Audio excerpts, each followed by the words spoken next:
You're watching The Penny Hardaway Show, presented by Cook's Pest Control.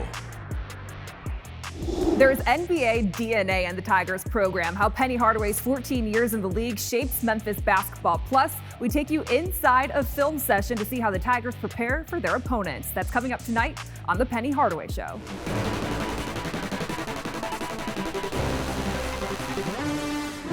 The game is on. The Penny Hardaway Show is presented by Cook's Pest Control. You don't have to live with pests. Call Cook's Pest Control and get a free quote today. Conway Services, the official HVAC partner of Tiger Athletics. Tiger Bookstore, the official merchandiser for Tiger Athletics. AutoZone, when you've got car trouble, you want help from number one. Get in the zone. AutoZone. And is supported by your Memphis area Toyota dealers. Revenge is sweet for the Tigers. Hi, everybody. I'm Dave Voloshin. And I'm Cassie Carlson. Let's go back to Thursday night against ECU. Memphis calling this game personal after falling at ECU on a buzzer beater. Early in the game, Malcolm Dandridge playing defense, setting the long pass to Alex Lomax for the reverse. Tigers working the ball well inside, then Josh Minot kick out to Lester Quinones from the corner. That shot is money.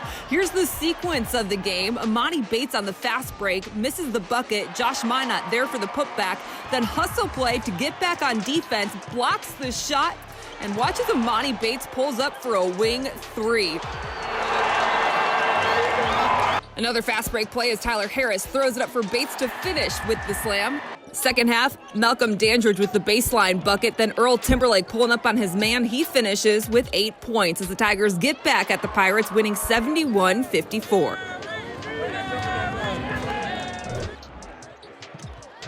This week's outstanding performance goes to freshman Josh Minot, recording his second double-double with 13 and 12.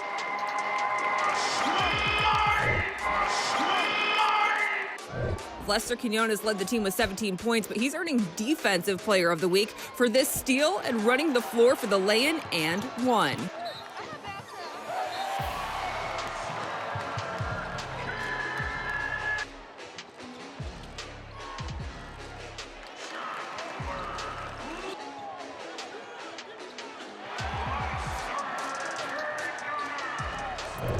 Coach, one of the things that you've been really good at is to get recruits here talking about being developed for the NBA. So I'm a guy like Amani Bates was or Jalen Duren.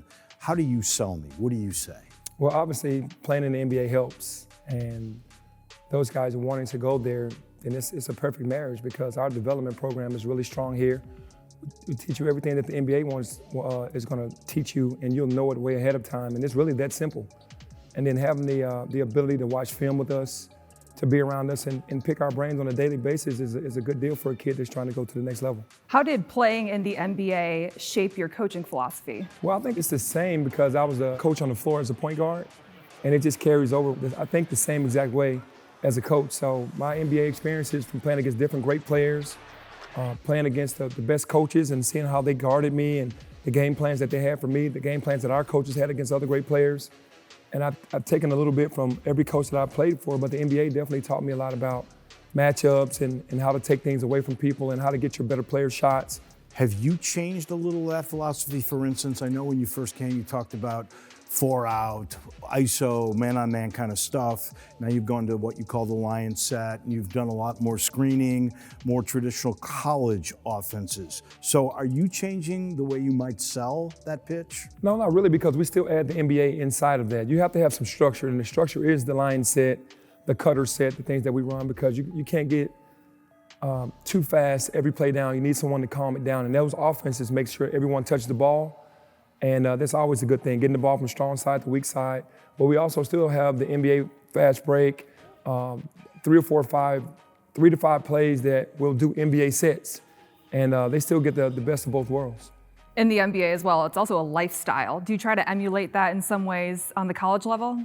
Well, the way that we treat the guys, the medical staff that we have, the way that we run practice is going to be the same exact way they're going to get in the NBA. The way that we prepare for the games is going to be the same way they're going to prepare. So it's going to be easy for them to transition over. Is there talk about finances or how you take care of things once you're through here? Just talking about how to, save your money, what to invest in, the businesses that I have, ownership of, and letting them know this is the reason why I still have money. And there's a lot of guys that played in the NBA who don't have the money that they had, and they're struggling right now because of their bad decisions financially. So that's what I'm kind of giving the guys as well.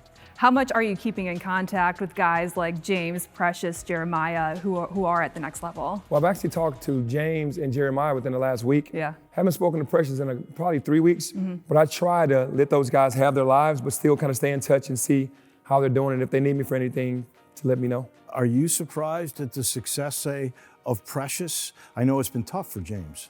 No, I'm not surprised because Precious is just a warrior. He's a guy that's going to go out there and just play hard. You don't have to make him play hard. He has an energy and a motor, and he's very physical, so that bodes well for him in the NBA because they're making him a defender. He's guarding the other team's best player. For James, it's just the timing. He had an injury. He went to a winning organization, obviously the Warriors, and the timing is just a little bit longer, but I'm sure he's going to catch up soon. Jeremiah's overseas, playing, just waiting his turn, just being a veteran. He still has to make money.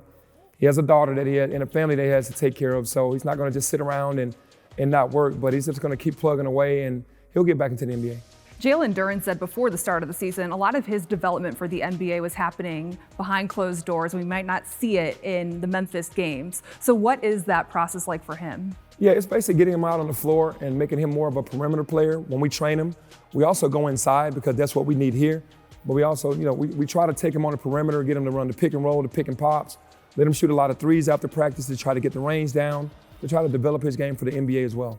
You played for a number of NBA franchises. Do they have facilities like this beautiful Laurie Walton Center? They did not. And in Orlando, we had a rec center that we practiced. In Phoenix, they had a practice facility inside of the arena, but it wasn't like this. And New York, we had a practice facility that was similar, but we shared it with the hockey team. In Miami, the practice facility was inside of the arena as well, but nothing like this where it was just us by ourselves. In the offseason, you also have guys coming to you to develop them for the NBA that didn't play here. Who's reaching out, and why do you accept that? A lot of the guys, even Jason Tatum is going to be coming here this summer. PJ Washington that plays with the Charlotte Hornets. I'm thinking of all the rookies. A lot of the rookies are asking me about working out. So I try to leave the pipeline open because I've seen these kids over the years and seen them grow in AAU. And now that I'm a college coach, it really hasn't stopped me from having a relationship with those guys. So is that something you might talk to about a prospective recruit where you're going to go, do you know who's coming? Already a star coming to see me to get better? Yeah, that's part of it. You want to let the guys know who comes in the summer, who they might see walking around the facility. And there'll be a lot of guys in the NBA here this summer because last summer they couldn't come because of the pandemic, but they'll be here this summer. You mentioned the development, and that's what draws some of these young stars to Memphis. But why is playing college basketball, do you think, the better option than going overseas and taking a year off or going to the G League? Well, I think you can remain a kid. You can remain, the college life, I think everyone needs to experience that. If anyone wants to go to the G League, that's fine. Kudos to them. But the college experience, I think every kid needs. You need to stay a kid. You can learn, you go to class, you're getting your education, you're around kids of your own age. When you go to the G League or overseas, you're gonna play instantly with guys that are 25 years old or older. And that makes you grow up way too fast. And then you have to start paying your own bills early. You have to grow up too soon, is how I see it. You can still remain a kid coming to college. From scouting opponents' best players to recognizing teams' tendencies, we take you inside a film session right after this. You're watching The Penny Hardaway Show, presented by Cook's Pest Control. Penny Hardaway says his team basically has an open book test every game with the amount of resources they have to scout their opponents. Let's go inside a film session with Director of Scouting, Jordan Verhulst. Inside Access is presented by Memphis Toyota Dealers. We're currently in the film room for Tigers basketball, and up on the screen we have the technology that shows them all the film to scout another team. So what are we looking at? Since we're about to play East Carolina on Thursday, we've been watching them a lot, and since we've already played them, we can make some adjustments. What exactly are you looking for, stuff that's worth showing this team? Kind of when teams run certain actions, what they're trying to do based on their strengths and their weaknesses, and who they're trying to exploit, basically. You have a bunch of technology that gets this done for you, helps you out a little bit. Every day, what are you doing to put this on display for the team? Well, every single game that happens in the American Conference, now that we're in conference play, gets broken down by either me or one of the guys that helps me out in the film room. It just gets put onto a big server, and all of our guys have that film at their fingertips. They each have iPads. Let's go through the iPads. Yeah. Every player is getting one of these. Yep. And can you kind of show us the app that gives them, like you said, all the answers to the next matchup? Yeah, so I'm actually charging Earl's iPad for him right now. The app that we use is called Fast Scout, and everything that I upload from my server goes right to their iPad directly. We can watch, look at the scouting reports, so it can show like depth charts right here. But then I think the coolest feature is the actual video. So here's just last night's game in its entirety. They can watch it, identify anything that they did, but also I can upload every practice. You see the 84th practice on January 22. This is what one of our games looks like when it's broken down. We have somebody in the back hooked up to our TV truck feed, both on the road and at home, and they're breaking it down as it happens. That's where I'm able to pull those clips for that halftime edit. Each of these instances represents a possession, and they're all labeled with a bunch of information, whether it's a middle pick and roll, maybe they got a post up. And then down here is our personnel. So like if Lester wants to see all of his shots after the game, I can just click this row and they're all right there. It makes it really easy for me to find clips by going to this matrix, and I can see every time that the opponents ran a mid pick and roll, right? Here's every time that they posted up. Here's when they ran a double drag. There was a point in the Cincinnati game where Tyler Harris mentioned after the game that you guys watched some film on a play they were running that he missed in the first half, but he recognized it in the second half.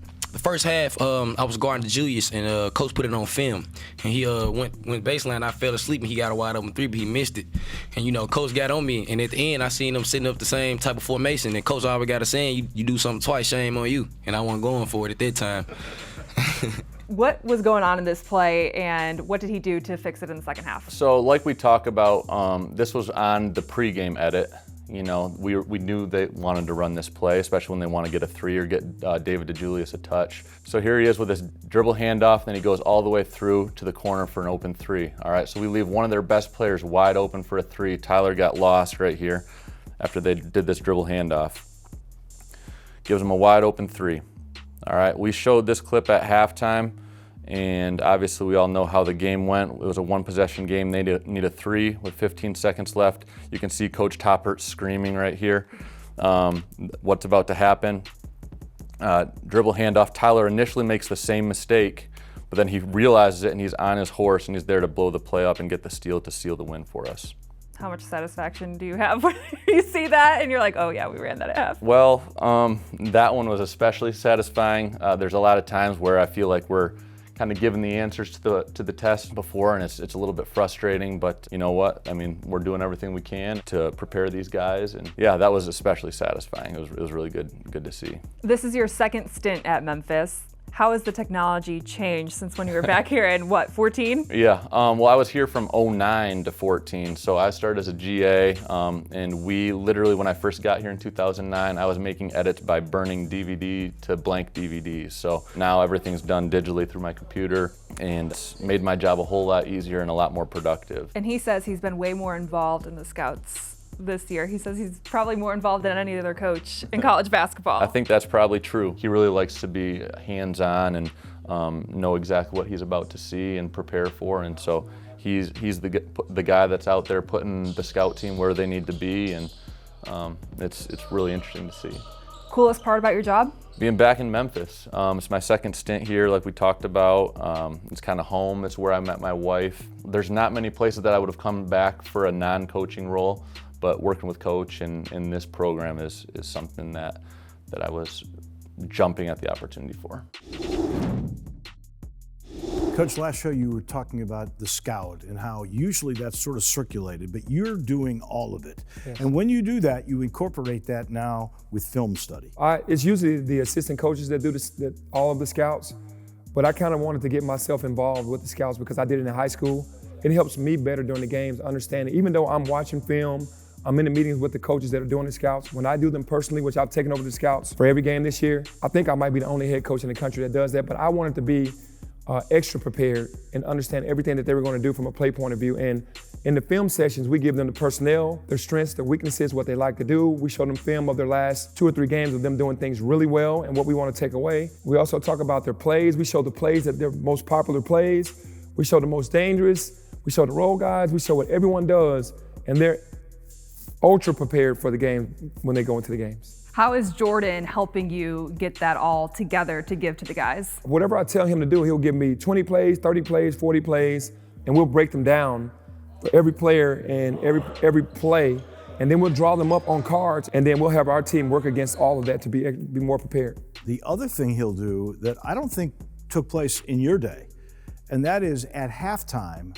he'll show the video that you want him to, where it worked and where it didn't. Yeah, he's very smart in that area, because the plays that he knows that I would want to see, because he knows my personality, he knows how I coach, he'll pick those plays and have them ready for us in the film room when we come in. So not only do we get a chance to see it 2 or 3 times before the game, but at halftime we'll go in to see if what we put in place, if it's working or not working, or if someone's being too lazy or not being attentive enough, and we'll make the adjustment at halftime and come out in the second half and try to do better.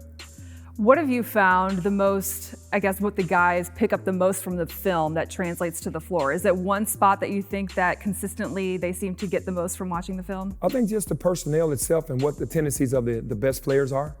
I think watching film and seeing because the guys that are like really good in our league, they do the same thing every single night. They don't deviate, they don't change. So once you see the tendencies and see their strengths, you want to take those strengths away from them and push them towards their weaknesses. Now, obviously, those guys are really good. They're not going to allow you to just do it. You have to be forceful in doing what you have to do, and you have to have a game plan. So for them, seeing that helps them out in the games. We'll preview Cincinnati and UCF right after this. You're watching the Penny Hardaway Show, presented by Cook's Pest Control. Let's take a look at the AutoZone road ahead. This week on the road, maybe the toughest play in the conference, UC, and Cincinnati is going with throwback unis. Yeah, I saw that. They're getting fired up for us, man. They were pretty mad at us for us beating them here. They played a really good game. They played desperate and they played hard, and they have a really good team. So it's going to be fun going up there like old times. And we have a little trick in our bags as well with the throwbacks. How do you get back UCF at home? Yeah, UCF beat us there. You know, we were undermanned, and you know, we didn't play a great game. We let Green make a few more threes than he should have in the first half, and they pushed away. Even though we got back into the game, we just couldn't finish the deal. So we look forward to playing them here.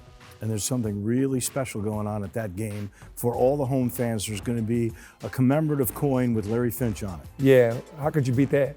Anything with Coach Finch on it, like I'm looking at his statue out there now, just anything with Coach Finch on it, man, it just brings back good times and nothing but goodness. So I'm happy that they're doing the coin, and I hope everyone appreciates it. That was tonight's AutoZone Road Ahead. AutoZone, America's #1 battery destination and official sponsor of Tiger Athletics. Get in the zone, AutoZone. Penny and Larry on one side, on the other side, the Memphis logo. You gotta come to the game to get one of these. We're back in a minute. We'll put a wrap on this edition of the Penny Hardaway Show. You're watching the Penny Hardaway Show, presented by Cook's Pest Control. Thanks so much for joining us. We'll see you next week for another edition of the Penny Hardaway Show. The Penny Hardaway Show is presented by Cook's Pest Control. You don't have to live with pests. Call Cook's Pest Control and get a free quote today. Conway Services, the official HVAC partner of Tiger Athletics. Tiger Bookstore, the official merchandiser for Tiger Athletics. AutoZone, when you've got car trouble, you want help from #1. Get in the zone, AutoZone. And is supported by your Memphis area Toyota dealers. The preceding has been a Learfield presentation of the University of Memphis Sports Network. This copyrighted telecast is an exclusive presentation of Learfield under the broadcasting rights granted by the University of Memphis. Reuse of this presentation is prohibited without the expressed written consent of the University of Memphis and Learfield.